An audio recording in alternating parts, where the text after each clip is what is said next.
আজ আমরা একটা জায়গার রাজনৈতিক হৃৎস্পন্দন বুঝতে চেষ্টা করব, ত্রিপুরার রামচন্দ্র ঘাট। এটা শুধু একটা নির্বাচনী এলাকা নয়, এটা যেন একটা ল্যাবরেটরি। দেখব ডেটা আর স্ট্র্যাটেজি দিয়ে কিভাবে মানুষের আশা আকাঙ্ক্ষা পূরণ করা যায়, আর গভর্নেন্সকে একটা ইঞ্জিনিয়ারিংয়ের পর্যায়ে নিয়ে যাওয়া যায়। আমাদের আজকের আলোচনা মোট ৬টা ধাপে এগোবে। আমরা শুরু করব রামচন্দ্রঘাটের মাটি আর মানুষকে চিনে, তারপর গভীরে যাব পরাজয়ের কারণ খুঁজতে, আর সবশেষে ঘুরে দাঁড়ানোর জন্য একটা পরিষ্কার রোডম্যাপ তৈরি করব। যে কোনো রাজনৈতিক বিশ্লেষণ শুরু করতে হয় তার মাটি আর মানুষকে চিনে। তো চলুন আগে রামচন্দ্রঘাটের পরিচয়টা জেনে নিই, এখানকার ভৌগোলিক এবং সাংস্কৃতিক পরিবেশটা বুঝে নিই। এই যে আপনারা দেখছেন, রামচন্দ্রঘাট মূলত একটি আদিবাসী অধ্যুষিত এলাকা। এখানকার মানুষের ভাষা ককবরক, আর তাদের জীবনের সঙ্গে সংস্কৃতির সঙ্গে এখানকার মাটি, এখানকার ভূমির একটা গভীর যোগাযোগ আছে। এই আত্মপরিচয়টাই এখানকার রাজনীতির মূল সুরটা বেঁধে দেয়। দেখুন, ভোটের হিসেব তো শুধু সংখ্যা নয়, তাই না? এর পেছনে থাকে মানুষের বিশ্বাস, তাদের আশা, তাদের সম্মান, তাদের কথা বলার অধিকার। এই মৌলিক ভাবনাটা মাথায় রেখেই আমরা আজকের এই বিশ্লেষণটা করব। এবার আসা যাক মূল সমস্যাটায়। ২০২৩ সালে নির্বাচন একটা বড়সড় ধাক্কা দিয়ে গেছে, যার ফলাফল ছিল একদম স্পষ্ট, কোনো দ্বিধা ছাড়াই। ফলাফলটা দেখুন। একদিকে টিপরা মথা প্রায় ৬১% ভোট পেয়েছে, আর অন্যদিকে সিপিআইএম নেমে এসেছে মাত্র ১৮%।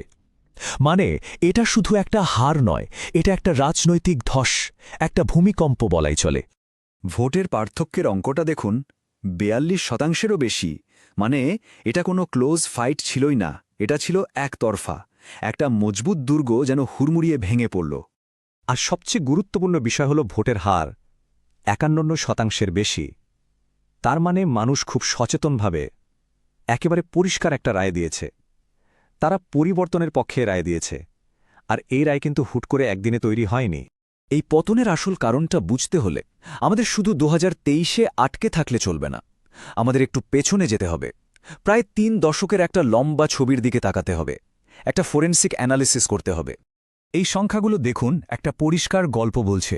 ভাবুন একবার, ১৯৯৩ সালে যে দলের ভোট ছিল প্রায় ৭৯%, সেই দলই আজ মাত্র ১৮% এসে দাঁড়িয়েছে। এই দীর্ঘ ধীর ক্ষয়টা কিভাবে ঘটল? এই টাইমলাইনটা দেখলে ব্যাপারটা আরও পরিষ্কার হবে। ১৯৯৩-এ ছিল শিখর, ২০১৩-তে শেষ জয়।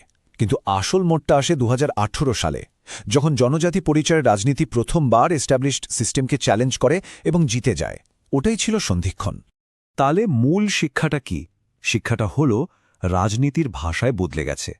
রাজনীতিক আলোচনার কেন্দ্রবিন্দুটা শ্রেণী সংগ্রাম থেকে সরে গিয়ে একেবারে স্থানীয় জনজাতির পরিচয়ের ওপর কেন্দ্রীভূত হয়েছে। আর এই বদলের সাথে পুরনো দলটা তাল মেলাতে পারেনি। তো সমস্যা তো বোঝা গেল, কিন্তু শুধু সমস্যা বিশ্লেষণ করে তো লাভ নেই, তাই না? সমাধানের পথটা কি? চলুন এবার সেদিকে নজর দেয়া যাক, একটা ব্লুপ্রিন্ট তৈরি করা যাক। এই পরিস্থিতি থেকে বেরিয়ে আসার জন্য একটা সুসংহত অর্গানাইজড প্ল্যান দরকার। আমরা একে বলছি চতুর্মুখ মতবাদ, মানে ৪টে মজবুত স্তম্ভের ওপর দাঁড়িয়ে থাকা একটা কৌশল। প্রথম স্তম্ভ হল নির্বাচনী কৌশল।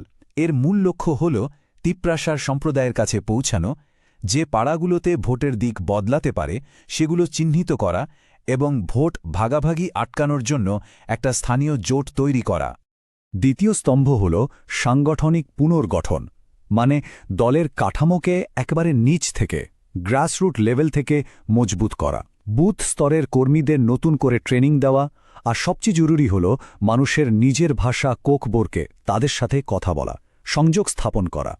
তৃতীয় স্তম্ভ হল একটা নতুন ন্যারেটিভ বা গল্প তৈরি করা, এমন একটা বার্তা যা মানুষের আসল সমস্যা, যেমন জমি, চাকরি, দুর্দশার কথা বলবে, আর দলকে প্রান্তিক মানুষের প্রকৃত কণ্ঠস্বর হিসেবে প্রতিষ্ঠা করবে। এই বার্তা হতে হবে পজিটিভ, ডিসিপ্লিনড এবং বিদ্বেষমুক্ত। আর চতুর্থ স্তম্ভ হল রিসোর্স ম্যানেজমেন্ট, অর্থাৎ বুদ্ধিমত্তার সাথে সম্পদ বণ্টন করা। সময়, লোকবল এবং অর্থ, এই সবকিছু ডেটা অ্যানালিসিস করে এমনভাবে ব্যবহার করতে হবে যাতে সবচেয়ে বেশি ইম্প্যাক্ট ফেলা যায়। যেমন যেখানে বেশি ভোট পড়ে সেই গ্রামগুলোতে ফোকাস করা। কিন্তু মনে রাখতে হবে, কোনো স্ট্র্যাটেজি শূন্যে কাজ করে না।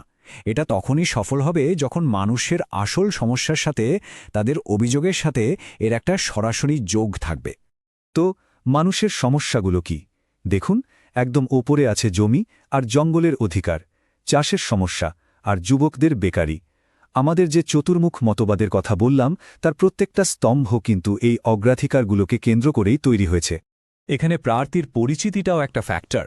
দেখুন, এটা কোনো ব্যক্তিগত সমালোচনা নয়। বিষয়টা হলো সিস্টেমের দিক থেকে ভোটারদের কাছে একটা পরিষ্কার শক্তিশালী বিকল্প তুলে ধরতে হবে। এখানেই একটা ঘাটতি থেকে গেছে। তাহলে শেষ পর্যন্ত আমরা কি দেখতে পাচ্ছি?